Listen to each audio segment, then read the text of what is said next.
I like you and I want you, but am I truly compatible with you? Let's talk about that today.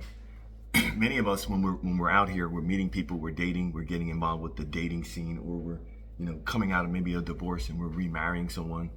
One of the questions that I would have you ask yourself is, the person that maybe you got divorced from, or that you were in that previous relationship from, was it truly an issue of you and that individual being compatible, or was it the type of thing that there was just a lot of chemistry between the two of you? And I'm asking this question because when I went back and I looked at my own personal life, I saw that many of, and most, I would say most, or pretty much all of the relationships that I was in over the many years that I've dated and been, I was married and so on and so forth. A lot of those relationships were based upon chemistry, as far as the attraction and the that I had for that person. But let me give you a basic definition of chemistry real quick, and then I'm gonna get into four things that are going to kind of define chemistry a little bit more. But then I'm gonna go over four things that you can start looking at to actually get a real clear picture on compatibility. And this is just would be lesson one of probably five that I'm going to go over. But I'm going to give you some brief information where you can be more informed when you're out here and you're making decisions of who you're going to date and who you're going to get involved with, or versus not get involved with. But chemistry is based upon the definition of having a strong natural connection or rapport with someone, which would include our physical as well as our emotional and emotional attraction. And see, when you think about that, most of us and a lot of the people that we've dealt with, there always was some physical attribute or something physically that attracted you to that person. But the part that's the problem is, and usually that attraction would be mutual. But when you're looking at chemistry is important, or kind of compatibility is important, because compatibility represents that I'm going to a deeper place with this person from probably from an emotional place of actually digging and doing more of an excavation of who the individual actually is. Because like, again, the first part of chemistry would be, just based upon that mutual attraction. I see you, you see me, you like the way I dress, you like the way I carry myself, you like my cologne, you like, that I'm fit, and so on and so forth. And it's the same. The only problem with that is that attraction over time is not, many times it's not going to be as strong. It might lose some of its initial, excitement. So the challenge with that is that if it's just based upon chemistry, there's so many people that are within society, especially if you're online and you're on these different apps, you're going to see a lot of people that are very attractive people,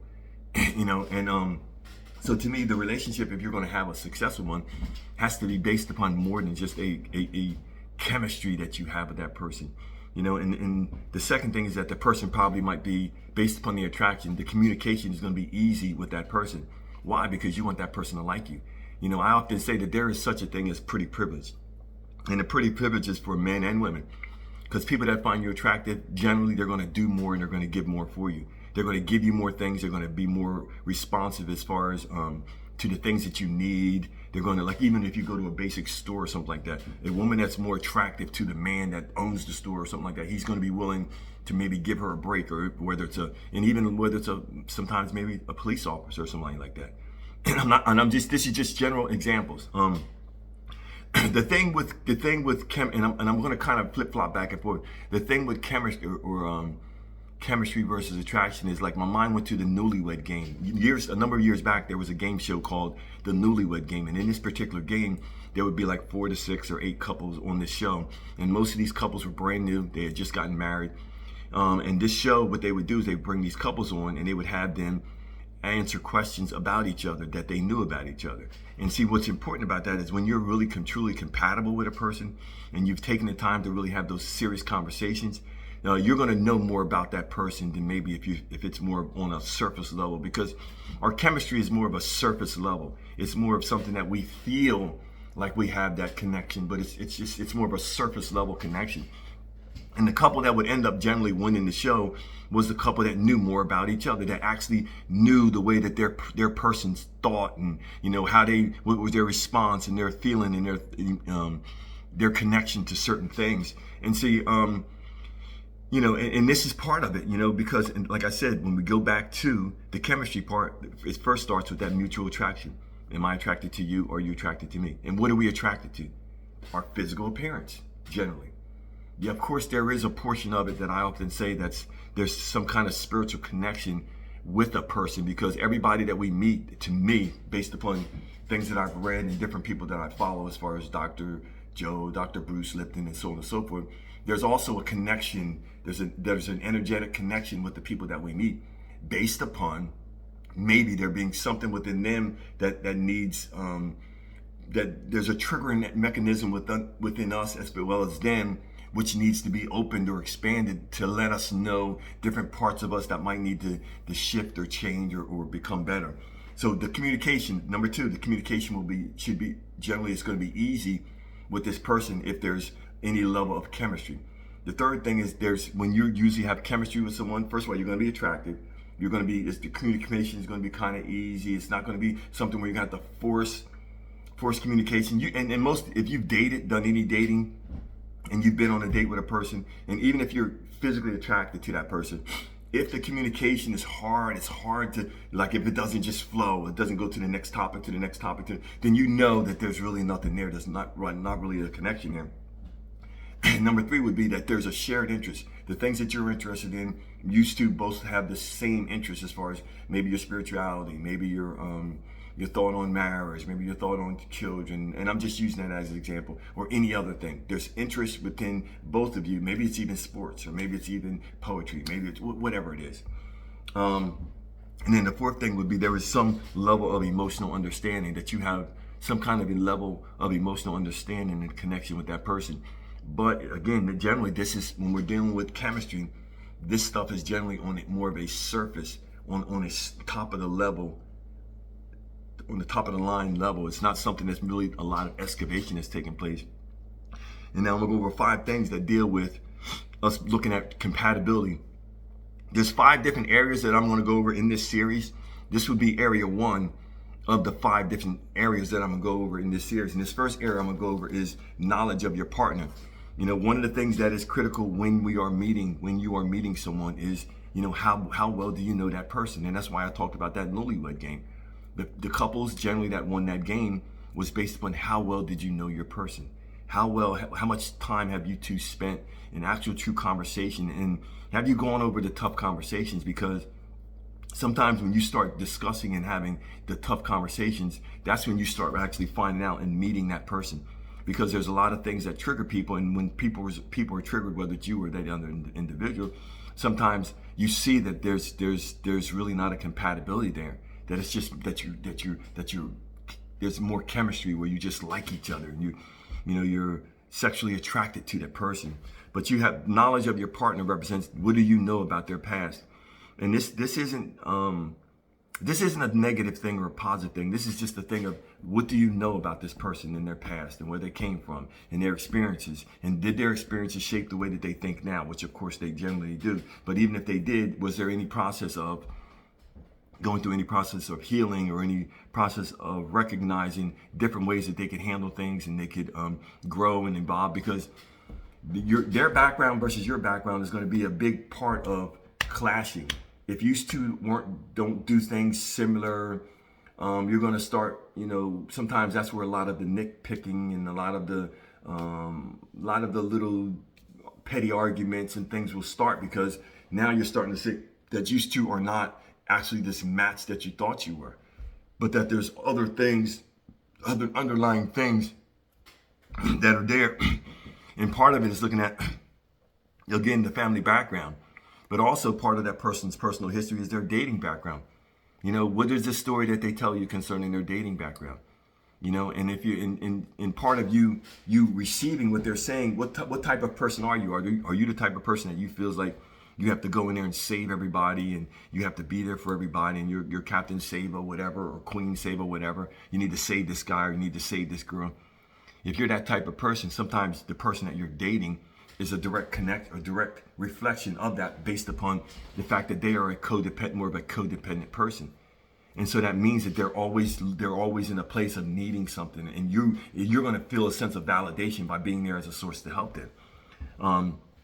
The next thing that is important with compatibility is, what is that person's preferences? What are the things that they prefer? Why do they prefer what they prefer? This is getting a deeper understanding of your person and why they think and feel the way they feel. What is their true preference? You know? And it might not sound like a big deal, but that's how you make that. You're also is how you're going to make your person feel special by you knowing the things that they prefer. Does she prefer chocolates or does she prefer flowers? Maybe so. You know, like there's some women that they do not like flowers. I knew a woman that did not like flowers. She would prefer to go on a 3-day weekend or do something like that. And that's why it's, you know, so you didn't need to bring her flowers all the time. So everybody's thought is different. I knew another person that they preferred like something that you did originally. It's like you writing some type of piece of poetry or writing some of your thoughts down and saying some things that you think. So this is part of what I'm trying to say. If you're compatible with that person, it represents that you would need to be the type of person that could come up with something that you've written originally, and that you've come up with something that that would touch or inspire that person more so than just being the person that would buy that individual flowers. That would not be a compatibility, you know. But compatibility is going to encompass a lot of different areas.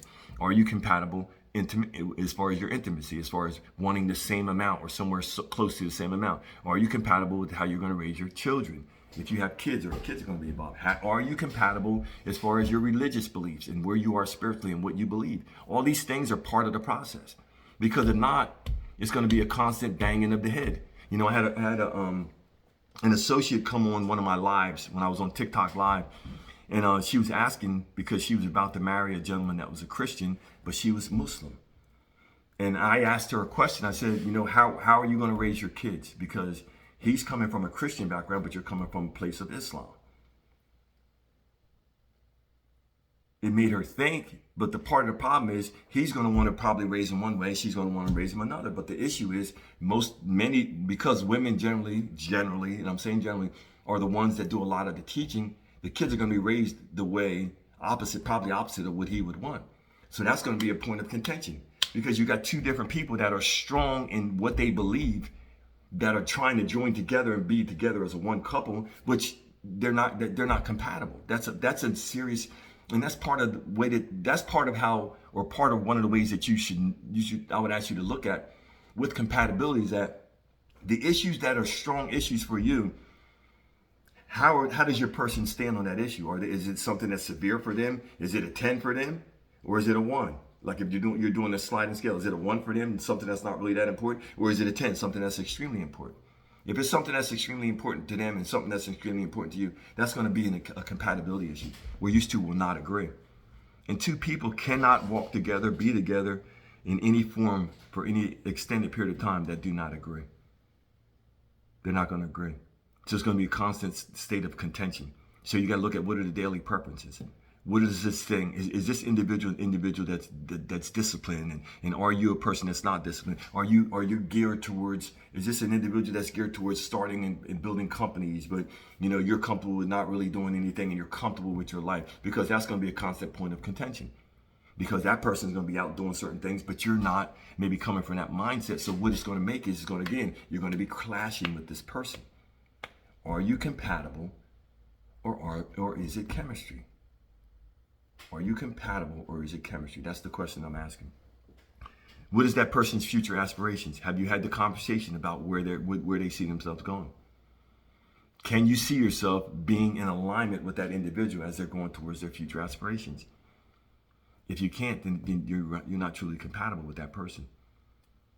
And part of the self-deception that takes place is that sometimes in our minds we'll make ourselves fit within the parameters of where somebody's going, but you don't understand the full spectrum of what they have to go through.